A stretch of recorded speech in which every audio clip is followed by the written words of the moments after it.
Bonjour, bienvenue sur la chaîne YouTube de TIC et Santé pour cette première capsule des échos d'éthique où nous recevons 3 experts pour nous parler d'applications mobiles en santé. On les écoute tout de suite.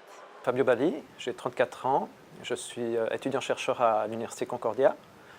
Et mon parcours, j'ai un parcours où j'ai commencé plutôt dans le domaine de la systémique. Et puis après, à l'Université de Montréal, j'ai fait un DESS en design de jeu. Et c'est là en fait que le projet Breathing Games a commencé, avec l'idée vraiment de travailler sur la santé respiratoire.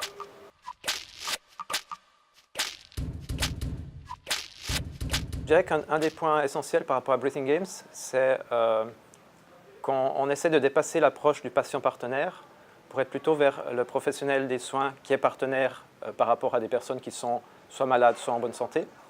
Et l'idée, c'est qu'à travers des événements qu'on organise, on essaie de rassembler justement des personnes de différents domaines, donc que ce soit des médecins, des professionnels en santé publique, des thérapeutes, mais aussi des personnes qui ont des maladies respiratoires, des développeurs, des designers, des artistes, pour que les gens, ensemble, en fait, co-créent des jeux et du matériel qui peut être utilisé à des fins éducatives ou thérapeutiques.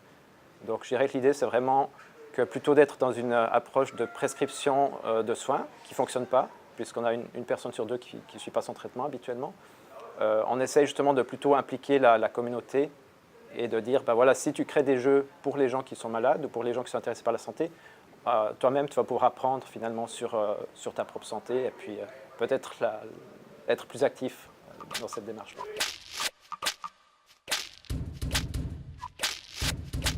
Si je regarde par rapport aux bonnes pratiques qu'on essaie de mettre en place justement dans le cadre du projet, ce qui ressort justement des participants qui sont par exemple dans le domaine de la santé, c'est vraiment la capacité de voir l'évolution du logiciel qu'on crée. Je dirais la plus importante, c'est vraiment cette idée de co-création, donc de faire avec des personnes qui viennent de différents domaines pour que ça enrichisse le projet. L'autre aspect, c'est vraiment l'idée de jeu, c'est de rendre vraiment l'éducation et la thérapie plus ludiques pour vraiment favoriser l'adhérence. Et puis, avec les professionnels de la santé, on essaye aussi d'avoir un axe recherche participative où justement on va valider les créations qu'on réalise, on va valider l'application, le matériel, et puis voir finalement quel est l'impact au niveau de la santé, mais aussi au niveau de la communauté. Est-ce que finalement la communauté de contributeurs va en savoir plus sur sa santé respiratoire? Est-ce que ça reste finalement sur le long terme, cette connaissance? Donc c'est un petit peu les différents objectifs qu'on a dans le projet. Pour atteindre ça, je dirais qu'un aspect important, c'est qu'on est dans une innovation libre. C'est-à-dire que tout ce qu'on crée, on le met pas dans le domaine public, mais dans des licences libres qui permettent finalement à n'importe qui et dans n'importe quel pays de réutiliser cette innovation, de l'améliorer pour justement favoriser encore plus cette appropriation de la santé.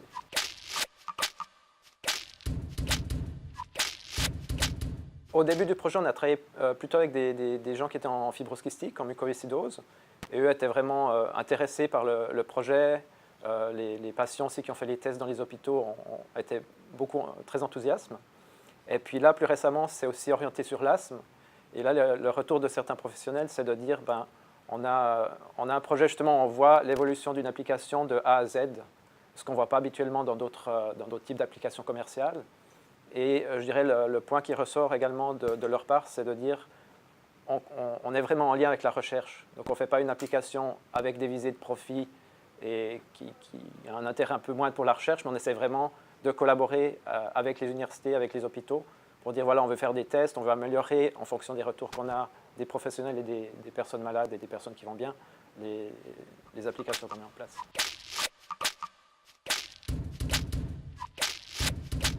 Pour cette année, on a des game jams qui sont prévus à Montréal, en Suisse et peut-être en France. Donc l'idée, c'est vraiment d'avoir des événements de 2 jours de co-création pour avancer sur les jeux. Là, j'imagine d'ici 2 mois, on devrait avoir une première application qui sera mise en ligne avec justement des premiers jeux sur la mucoviscidose et sur l'asthme. On aimerait aussi aller peut-être vers la maladie pulmonaire obstructive chronique. Et puis, avec ça, l'idée, c'est d'essayer d'inspirer différentes communautés dans différents pays, de lancer eux-mêmes leurs projets, de s'approprier ce qu'on a fait, ces modèles de jeu finalement, pour aller vers d'autres problématiques en santé ou dans d'autres domaines. Isabelle Ouellette-Morin, professeure à l'École de criminologie de l'Université de Montréal.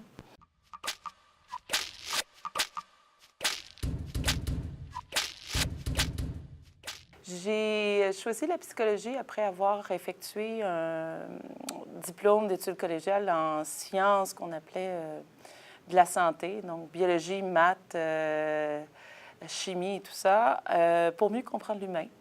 Ce qui m'attirait davantage était de comprendre les comportements complexes comme les comportements antisociaux, mais sous une perspective psychologique. Alors, j'ai fait le baccalauréat, la maîtrise et le doctorat en psychologie avec maintenant un intérêt plus particulier à comprendre les situations de vulnérabilité, les situations d'adversité vécues en bas âge et de quelle façon c'était lié à davantage de problèmes de santé mentale, mais aussi des problèmes du comportement, d'où l'intérêt initial.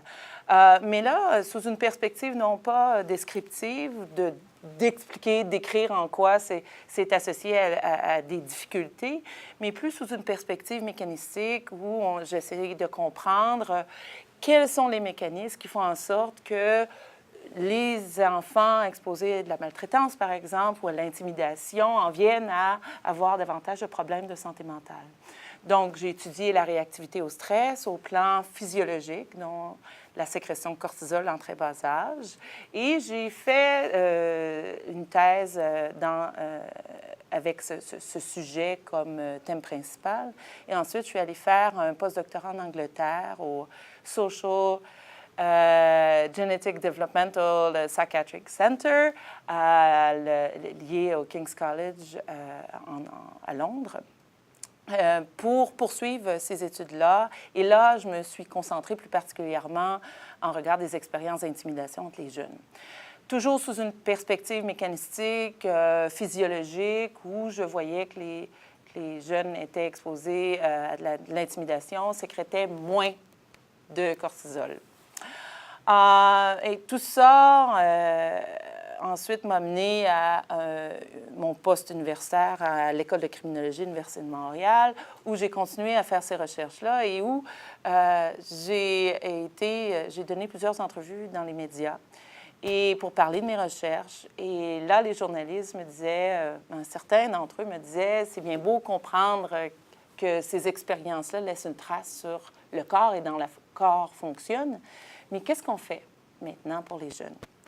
Et d'où là est venu cet intérêt, en fait, ce retour à l'intérêt pour donner des outils concrets que pouvaient utiliser ces jeunes-là. Donc, je me suis renseignée auprès de certains collègues qui travaillaient beaucoup plus sur le terrain et ils m'ont dit il n'y a pas vraiment d'outils standardisés qui existent d'une façon systématique pour aider les jeunes victimes d'intimidation. Alors, d'où là est né l'intérêt de faire l'application.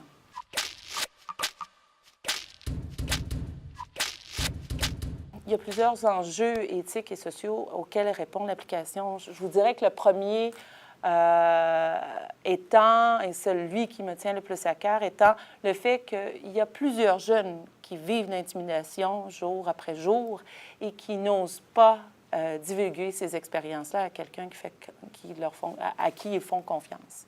Qu'il s'agisse d'un parent, d'un professeur, d'un coach de hockey, d'un ami même.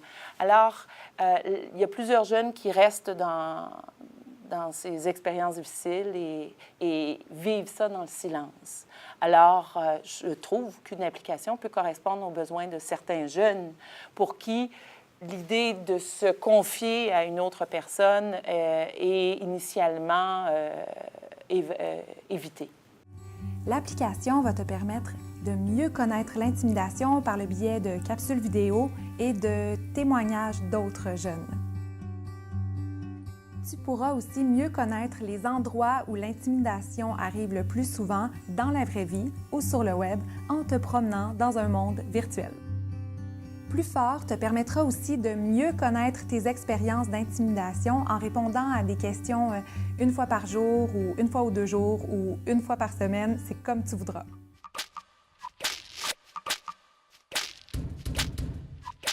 L'idée, vraiment, c'est de briser l'isolement. Donc, son intention la plus pure est vraiment de prendre le jeune à un endroit à un moment de sa vie où il est seul, tel qu'il le perçoit, hein, tel qu'il le vit, tel qu'il le choisit d'une certaine façon, et de l'amener en se faisant confiance, en apprenant plus sur l'intimidation en général, mais aussi sur ses propres expériences et en prenant confiance en ses propres capacités à lui, à se sortir de ces expériences-là, à amener à rétablir le contact avec l'autre. L'autre pouvant être une série de personnes, les gens de l'école, leurs parents, un frère, une sœur, une cousine, un ami, peu importe. L'idée, c'est de rétablir le contact. Alors moi, je vois l'application Plus fort comme étant vraiment un pont du jeune vers son environnement auquel plusieurs vont trouver des ressources nécessaires pour pouvoir les aider. Donc, l'idée, c'est de ne pas se substituer aux ressources, je vais dire, traditionnelles plutôt que numériques, mais au contraire, c'est d'en promouvoir la pertinence du point de vue du jeune. Finalement, l'application te proposera des stratégies pour diminuer l'intimidation et te permettra même de découvrir lesquelles fonctionnent le plus pour toi parce que on est tous différents. Plus fort est là pour t'accompagner, pour t'aider et te rendre plus fort en ces moments difficiles. Télécharge gratuitement l'application dans l'App Store et essaye-la.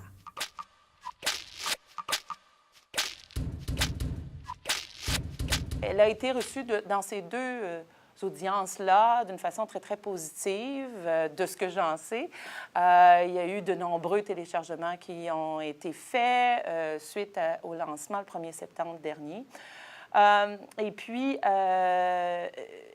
on a commencé à partir de ce moment-là le travail vraiment de fond, de communiquer avec les personnes responsables de l'intimidation dans les écoles et plus particulièrement dans les commissions scolaires pour faire connaître l'application, envoyer du matériel de promotion, faire connaître l'application pour les jeunes et par les intervenants adultes qui travaillent jour après jour autour de ces jeunes-là, donc avec ces jeunes-là. On a reçu plein de commentaires excessivement positifs.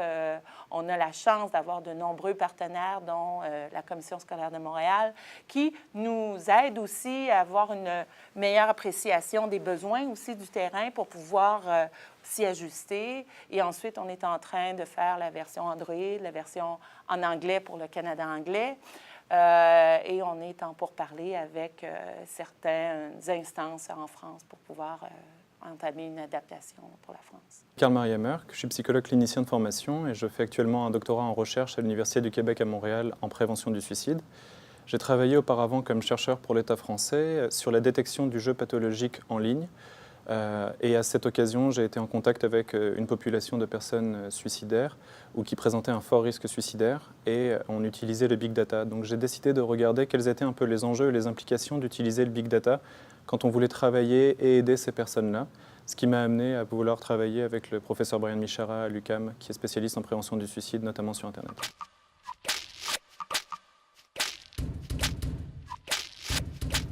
Les personnes qui sont en détresse psychologique ou qui sont en risque suicidaire sur Internet ont besoin généralement d'aide et peut-être ne l'expriment pas. Et on peut se poser la question, est-ce que les personnes ont besoin d'une aide psychologique en physique, en réel? Et est-ce que toutes les solutions qui peuvent être apportées par les technologies de l'information et de la communication, le big data, peuvent remplacer cette aide qu'on apportait autrefois en face à face? Ce qu'on peut se poser comme question en premier lieu, c'est de regarder, est-ce que le big data apporte des innovations ou va permettre de faire des choses que nous, en tant que psychologues, on n'était pas capable de faire. De ce point de vue-là, on peut dire que oui. La première chose, c'est qu'on peut repérer des personnes qu'on n'était pas en mesure nécessairement de repérer avant. On est capable d'observer la détresse sur Internet dans des endroits qui nous étaient autrefois inaccessibles ou qui auraient été pris beaucoup trop de temps. La deuxième chose, c'est est-ce qu'on peut faire des diagnostics de façon plus précise ou améliorée grâce au big data? On le voit qu'en santé physique, avec Watson DBM, il est possible aujourd'hui d'atteindre un niveau de précision parfois supérieur à celui d'un médecin professionnel entraîné sur des sujets. En santé mentale, on voit aussi qu'il y a des applications développées notamment par l'Université en Californie du Sud, avec SimSensei, où la dépression peut être repérée à travers l'analyse en temps réel du visage et de la voix et d'un certain nombre de composantes, avec un résultat aux alentours de 90% de précision par rapport au diagnostic dans la vie réelle. Donc on peut voir que sur un certain nombre de choses, on n'est pas exactement substituable, mais ça impose pour nous de revoir peut-être nos acquis et d'imaginer que toutes les applications qui sont développées peuvent peut-être aussi améliorer et nous permettre d'être là où on n'était pas nécessairement avant, où on ne peut pas être partout derrière non plus tous les patients. Il y a beaucoup d'applications qui sont développées pour les aider à justement se gérer dans les intervalles où les psychologues ne sont pas. Et le big data est souvent utilisé pour analyser les pratiques, regarder un petit peu comment est-ce qu'ils se saisissent des objets ou de l'aide qui leur est apportée. Qu'est-ce qui se passe entre les séances, entre les moments où la détresse a été exprimée auprès d'un professionnel. Donc de ce point de vue-là, le big data nous permet parfois de mieux comprendre, peut-être parfois de faire des diagnostics aussi complémentaires, d'apporter des diagnostics différentiels.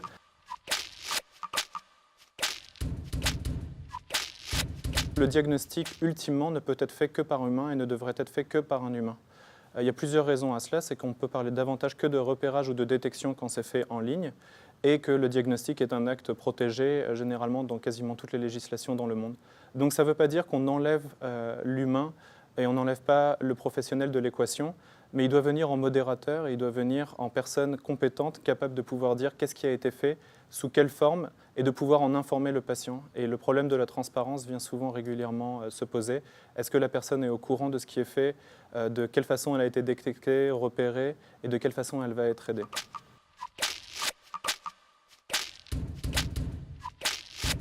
Pour un certain nombre de chercheurs, d'observateurs ou de politiques, il serait censé permettre de pouvoir réduire les coûts d'intervention, de détection, de pouvoir automatiser un certain nombre de processus qui par le passé étaient très coûteux. Sous certains aspects, c'est vrai. Malheureusement, ce qui vient aussi avec, c'est qu'en santé publique, utiliser un tel outil vient avec un certain nombre d'enjeux, notamment sociaux. Utiliser des outils de détection à large échelle, utiliser des outils d'automatisation, de repérage, peuvent engendrer un certain nombre d'inquiétudes auprès de la population. Le premier étant celui de la surveillance. Et on sait que le big data est souvent associé à l'idée de surveillance. On peut se poser la question en tant que professionnel, est-ce que je suis d'accord, moi en tant que professionnel, d'utiliser des outils qui sont souvent associés à l'idée de surveillance de masse? Est-ce que je veux que mon patient puisse avoir l'impression que j'ai contribué d'une façon ou d'une autre à surveiller ou espionner un petit peu son activité? Ça, c'est une vraie question à laquelle la santé publique est confrontée. Et comme beaucoup de chercheurs et observateurs l'ont dit, il y a encore un certain manque de règles éthiques sur le sujet, au point que des universités comme Harvard ou le MIT forment aujourd'hui des consortiums et des fondations pour réfléchir sur les enjeux éthiques. Donc on est aujourd'hui dans une phase où au niveau de la santé publique et des pouvoirs publics, on n'est pas uniquement dans le développement de solutions logicielles ou d'idées de qu'est-ce qu'on peut faire avec le big data, mais on est également vraiment à la phase des réflexions éthiques de qu'est-ce qu'on doit faire pour que ce soit fait d'une façon respectueuse des droits et des conventions internationales, respectueuse des droits et des libertés des patients. Et moi, c'est ce qui m'intéresse davantage en tant que professionnel de santé. Comment est-ce que je peux agir et intervenir en respectant à la fois son droit à la vie privée, son droit à l'oubli, à savoir que tout ce que j'ai su sur lui à un moment ne sera pas retenu contre lui à un autre moment, que ces données seront protégées et resteront utilisées dans un cadre strictement défini entre professionnels de santé.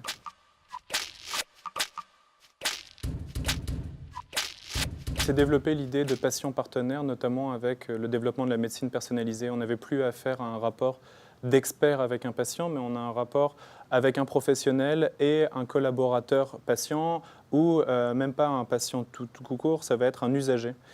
C'est un développement qui existe en santé publique depuis plus de 20 ans, 30 ans.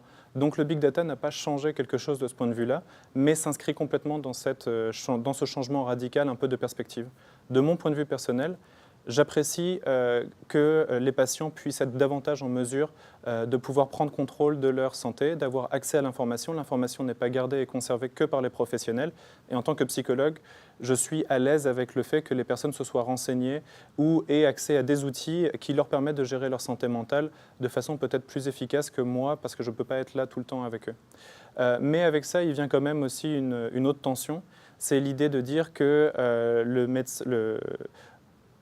on ne parlerait plus de patient ou que le professionnel a perdu toute son expertise. Encore une fois, il est vraiment important de dire qu'il faut garder une modération humaine dans toute l'utilisation que le big data va apporter. Quand bien même ça pourrait aider les personnes à pouvoir avoir des outils autonomes pour eux, chez eux, et d'avoir un monitoring à distance par des professionnels, il faut ultimement une décision et une prise en charge par un professionnel. Je pense que la logique est malheureusement encore assez limitée. On parle de patients partenaires, mais on devrait parler de citoyens usagers, patients, partenaires. On devrait aller plus loin. Une des manières notamment, c'est de pouvoir peut-être donner un accès total aux utilisations qui sont faites sur les données de santé aux patients. Laisser aux patients citoyens la possibilité de regarder quelles données ont été utilisées, sous quelle forme, par qui, quand et comment. Ce sont des projets qui sont développés dans beaucoup d'endroits, notamment au MIT, sous une forme de Dropbox, qui pourrait permettre toujours de limiter l'accès et l'utilisation des données. Vous, en tant qu'usager, vous avez le droit de regarder quelles données personnelles est-ce que j'ai laissé passer et quelles données ont été utilisées et à quel moment est-ce que je peux intervenir. L'idée d'introduire une sorte de phase intermédiaire entre le moment où je produis la donnée et le moment où elle est utilisée, pour moi, permettra vraiment de parler de partenaires en pleine possession de ses moyens et libre, qui n'est pas dans une relation de pouvoir. Le big data, pour moi, en 3 mots, c'est possibilité parce qu'il y a une accessibilité de se faire une représentation numérique d'une complexité énorme, de réalité qui se passe à différents niveaux et qui évolue toujours dans le temps. On a la possibilité de la sonder, de l'enregistrer, de l'analyser. Alors, c'est rempli de possibilités. Ça me rappelle beaucoup une perspective très multidisciplinaire du développement de l'humain, par exemple, où, au cours des dernières décennies, les chercheurs ont commencé à travailler ensemble pour couvrir des éléments de données qui partent de la génétique, de l'épigénétique, de la neuroendocrinologie, de la psychologie, de la sociologie. Et toutes ces personnes-là mettent ensemble des connaissances et des expertises et une ouverture en regard de la réalité de chacun pour l'idée étant de se rapprocher davantage de la réalité complexe de l'humain. Les limites qu'on peut voir au big data, elles sont assez nombreuses. Elles peuvent être méthodologiques, sociales, scientifiques. Et une de celles-là, notamment, c'est l'idée que les données seraient naturellement neutres ou purement objectives.